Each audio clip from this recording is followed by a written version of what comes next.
No había forma de rodearla. Era un plano que dividía el mundo. Elías retrocedió al punto original de interrupción, donde la tierra batida del sendero besaba la obsidiana negra. Se sentó, encendió su pequeña estufa de camping y preparó una infusión amarga. Necesitaba rutina para anclar su mente a la realidad, mientras su entorno jugaba a deconstruir la física. Mientras bebía, sus ojos se acostumbraron a la superficie pulida. Ya no era un simple negro, era un negro con profundidad, un abismo bidimensional.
Elías recordó otro fragmento del maestro Ismael. La piedra te negará hasta que le ofrezcas la memoria que te ha traído.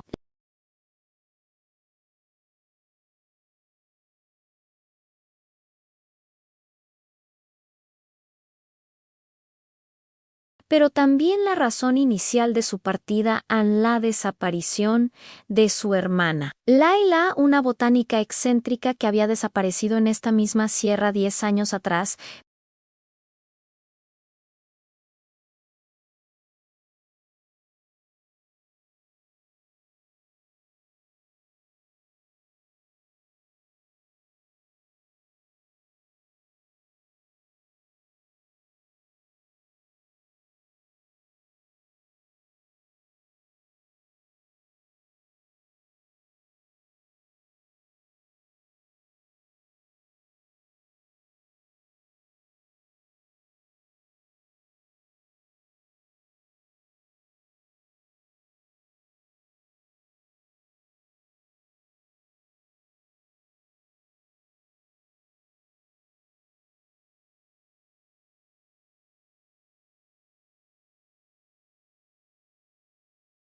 interna a la superficie negra se inundó con una luminosidad azul cobalto que parecía emerger de su propio centro. La luz no iluminó el bosque, sino que fue contenida dentro del material, y a medida que la luz crecía, la superficie dejó de ser sólida. Ya no era obsidiana pulida, era anaspel. Elías, con la mano aún pegada a la superficie que ahora parecía gelatina dura, abrió los ojos. Se vio reflejado, pero la imagen era distorsionada y nebulosa, y luego, por un microsegundo aterrador, su reflejo parpadeó y fue reemplazado por otro rostro. Era el rostro de Lila.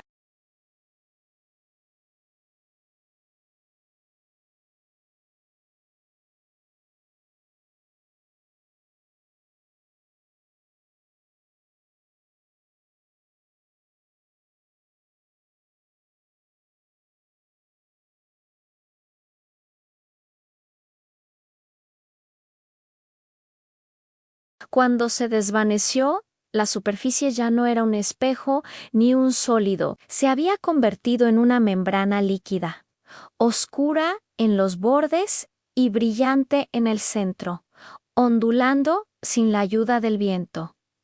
Elías sintió la presión. Era una presión interna, como si la atmósfera en ese punto se hubiera vuelto 10 veces más densa, empujándolo a través. El miedo lo inundó brevemente. La certeza de que este paso significaba la anulación irreversible de su vida anterior. Pero la visión de Laila, la prueba de que ella había pasado por este mismo umbral y no solo había sobrevivido, sino que había encontrado una especie de serenidad, fue suficiente. Elías no se molestó en recoger su mochila. Todo lo que necesitaba, pensó, ya no era material. Estaba en el otro lado de esa membrana. Tomó aire, cerró los puños y empujó su cuerpo hacia adelante. El contacto fue como zambullirse en aceite hirviendo que se siente frío.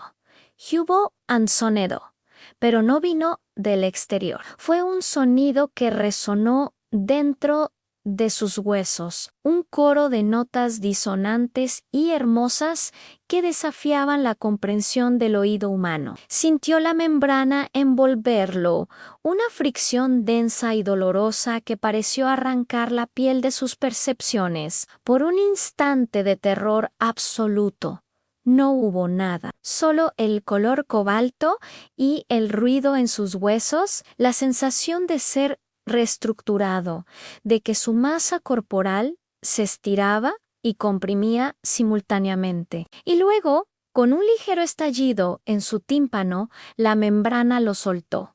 El sendero terminó de repente, y entonces empezó lo imposible. Elías se encontró de pie sobre una superficie que no era tierra. Era algo gris, cristalino y suave, que cedía ligeramente bajo su peso, como espuma de polímero de alta densidad. El aire no olía a humedad ni a pino, sino a ozono y a algo metálico, como electricidad estática concentrada. Se giró a la pared de obsidiana. No estaba en su lugar.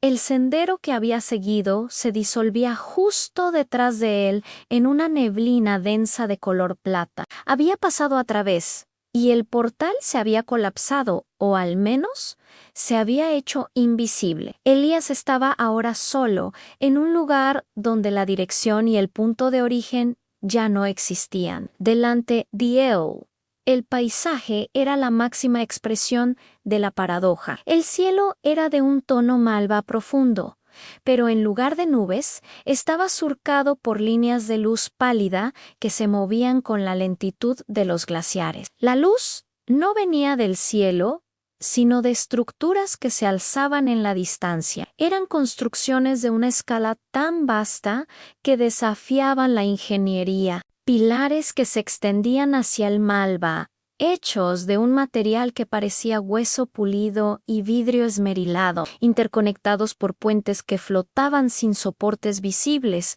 desafiando la gravedad de manera casual y elegante. La arquitectura era imposible, una ofensa a la estática y a la razón humana, pero estaba allí, en silencio, esperando a Elías. Se tambaleó. El aire era pesado y la gravedad se sentía extraña, como si su peso estuviera distribuido de manera desigual. Miró sus manos, que temblaban. Había llegado al fin de la senda de Orión y al principio de algo completamente ajeno a la taxonomía terrestre.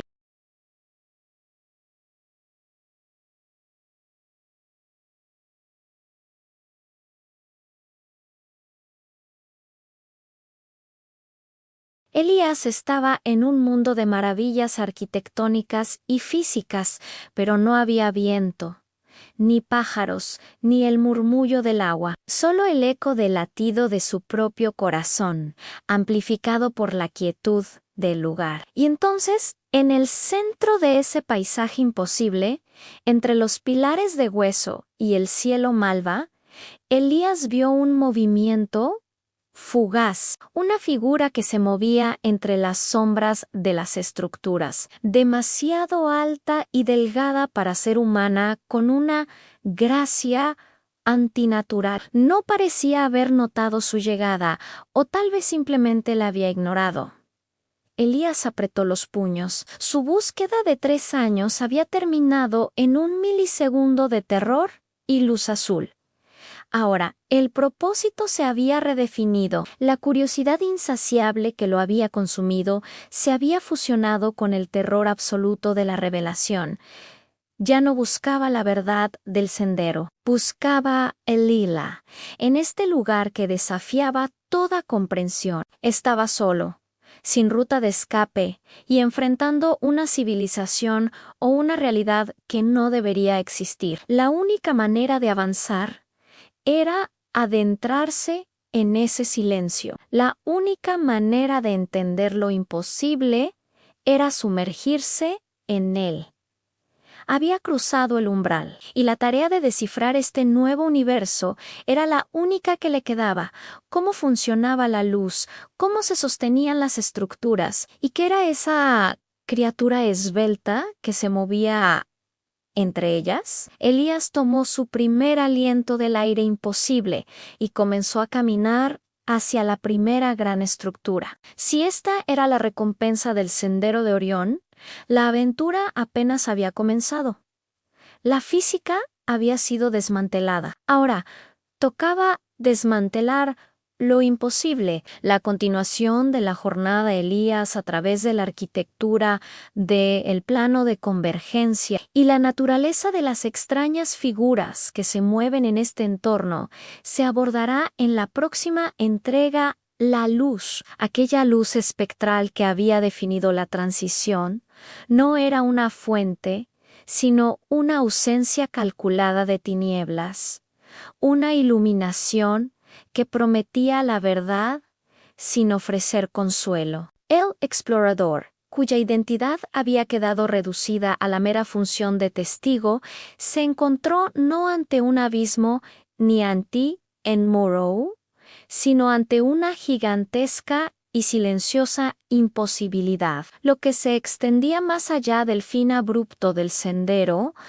era una arquitectura que desafiaba la geometría euclidiana, un paisaje compuesto de planos que se intersectaban en ángulos que sumaban más de 360 grados, de columnas que se elevaban hacia un cielo que parecía hecho de basalto pulido y de escaleras que ascendían y descendían simultáneamente hacia el mismo punto.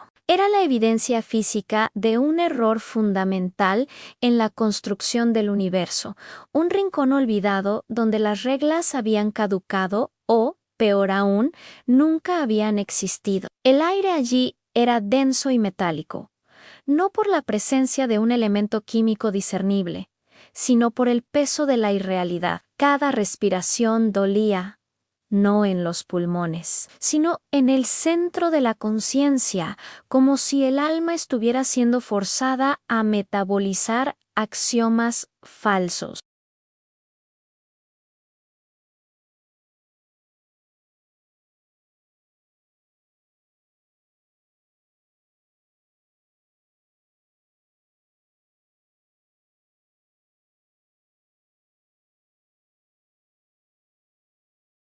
Lanzó una piedra pequeña. Era un gesto instintivo, primitivo, la última súplica de la lógica ante lo incomprensible. La piedra se elevó, pero en lugar de seguir la curva balística dictada por la gravedad conocida, se detuvo a medio metro del borde. No cayó, tampoco flotó, simplemente se quedó suspendida en el espacio incoloro, vibrando con una frecuencia casi imperceptible, hasta que en un instante mudo y aterrador,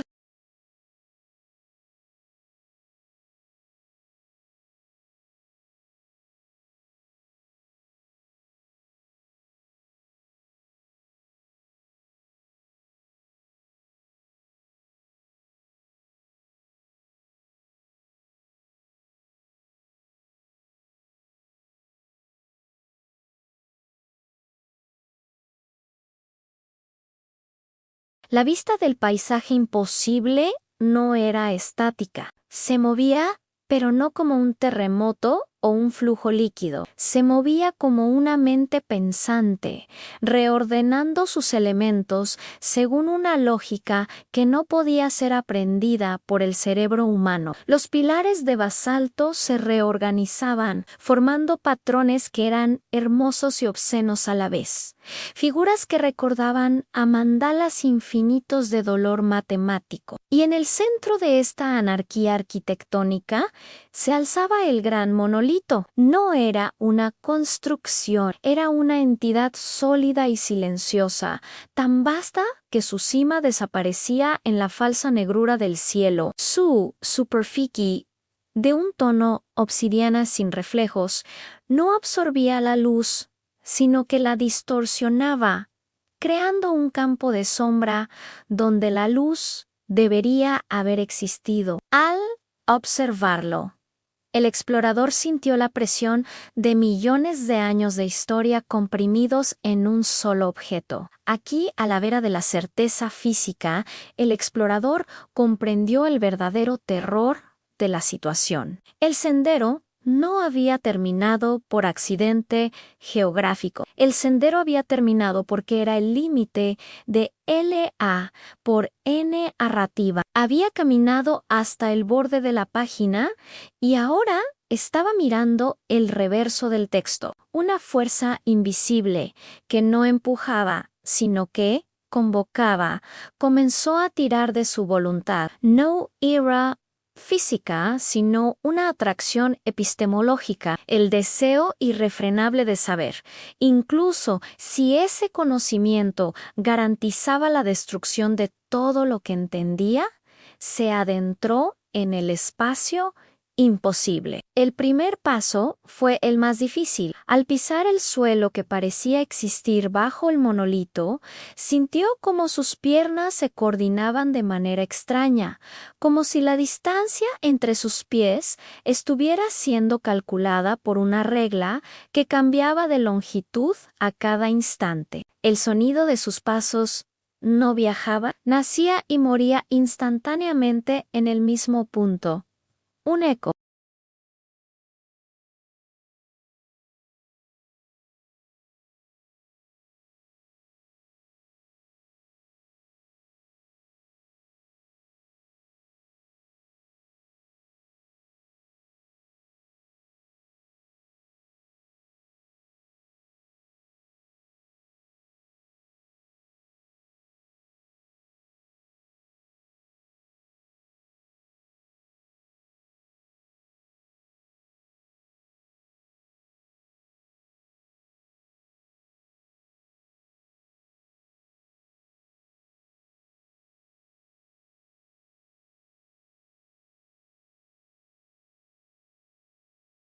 y la textura de la piel parecía ser momentáneamente la de una corteza de árbol solo para regresar a la carne humana un instante después. Su reloj, un simple artefacto de cuarzo que le había acompañado durante años y que representaba la firme tiranía del tiempo lineal, se había detenido. Pero no se había detenido en el sentido de que la pila se hubiera agotado. La esfera interna estaba girando hacia atrás. Las manecillas danzaban en patrones caóticos, marcando no las horas, sino conceptos de tiempo, el tiempo de la roca, el tiempo de la luz, el tiempo que nunca fue. La presión psicológica se convirtió en un susurro audible, aunque no había fuente de sonido.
Líneas de luz que no eran luz sino fracturas en el tejido de la realidad comenzaron a serpentear sobre su superficie de obsidiana. La arquitectura imposible a su alrededor se aceleró, girando sobre sí misma en una danza frenética de planos cambiantes, como si el universo estuviera experimentando un colapso masivo de diseño. El explorador se vio forzado a levantarse no por su propia voluntad, sino por la gravedad fluctuante del lugar. El conocimiento se derramó en su mente como mercurio hirviente. Descubrió la verdad sobre la humanidad. Eran parte de un ciclo. Cada civilización, cada gran imperio, cada Ire-Edipos, había sido solo una fase en el experimento de coherencia. El sendero, aquel camino que había seguido con tenacidad, no era un rastro de vida, sino la línea de un código que se repetía. Entonces, el monolito proyectó una imagen, no en el Iro, sino en la retina de su conciencia, a la imagen de sí mismo. Hace una semana, iniciando el viaje, la imagen se congeló y luego se vio una mano invisible, gigantesca, que alcanzaba el mundo y borraba los últimos 100 metros del sendero. El lugar exacto donde él ahora estaba. El final abrupto que había presenciado no era un evento nuevo, era la ejecución de la limpieza de una iteración anterior. El monolito era el archivista y el ejecutor, y su presencia allí significaba que él había descubierto la falla, había accedido al backstage del cosmos. El miedo desapareció, reemplazado por una serenidad aterradora, la paz del condenado que entiende su sentencia. El monolito le habló por última vez y esta vez la comunicación fue tan intensa que pareció deshacer y rehacer su propia estructura ósea. El sendero terminó porque tu historia conocida debe terminar. La imposibilidad comienza porque esto es lo que queda cuando la historia se detiene. Tu ciclo ha sido archivado. Tu destino es la integración. La integración significaba volverse parte del monolito, un dato, una entrada en el registro de los ciclos fallidos. El explorador se resistió con la última chispa de su humanidad, con el instinto irracional de supervivencia que ni siquiera la verdad cósmica pudo aniquilar. Corrió, pero correr allí era inútil. Cada paso lo acercaba más a la masa de obsidiana, como si el espacio mismo se estuviera curvando sobre él en el pico del terror. En el instante en que el campo gravitacional del monolito lo estaba absorbiendo, hubo un destello, no de luz, sino de intención. Una falla en el sistema. Recordó el simple reloj de cuarzo que había visto girar hacia atrás.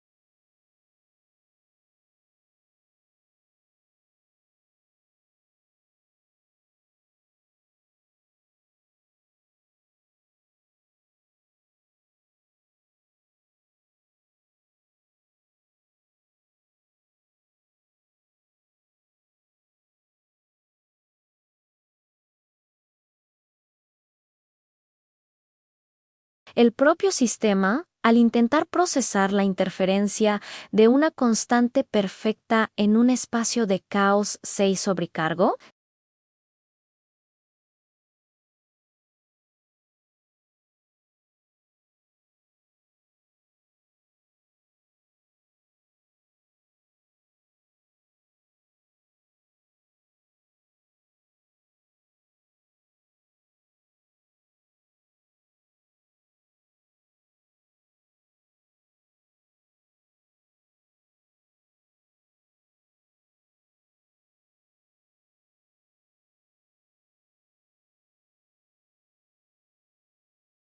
El sol era amarillo, los pájaros cantaban con la familiaridad melodiosa de la naturaleza. Y el sendero terminó como antes, de forma abrupta, pero donde antes se alzaba el paisaje imposible, el monolito de obsidiana y la arquitectura del caos, ahora no había nada, solo un precipicio normal y corriente, un barranco cubierto de maleza, la clase de accidente geográfico que podría esperarse al final de cualquier camino remoto. La tierra era arcilla roja y seca.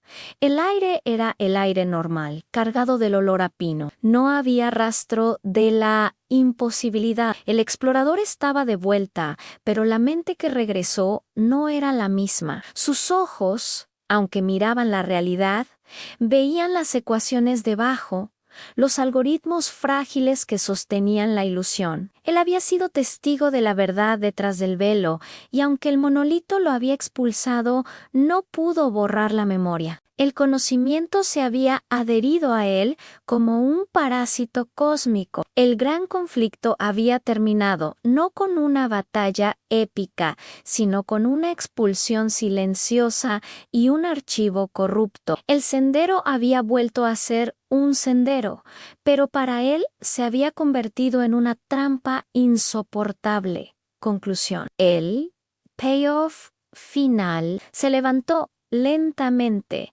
sintiendo el crujido de sus rodillas, un sonido mundano que le supo a blasfemia. Miró hacia el lugar donde había estado la costura del universo. Ahora era solo tierra, pero sabía que no era solo tierra. Él había visto el mecanismo, la maquinaria que mantenía el ciclo, y ahora él era un error andante, una anomalía que recordaba demasiado. El miedo ya no existía, solo quedaba la pesada carga de la coherencia. Sabía que debía hablar, advertir, pero también sabía que si lo hacía, el monolito, el sistema, encontraría la manera de reintegrarlo. El explorador no regresó a la civilización con historias de aventura, ni con oro o tesoros, regresó con el secreto de la fragilidad de su mundo. Y la verdadera imposibilidad, la que empezó después de que el sendero terminara, no era el paisaje de basalto, sino la vida que le quedaba, forzado a caminar sobre una mentira que él podía ver claramente a través de cada puesta de sol, cada risa, cada certeza científica, era ahora una nota en un guión mal escrito, esperando ser borrada por la mano invisible del monolito. El sendero había terminado, lo imposible había empezado, y él era la prueba viviente de que, a veces, la verdad más profunda es la que te obliga a vivir la mayor R de las falsedades.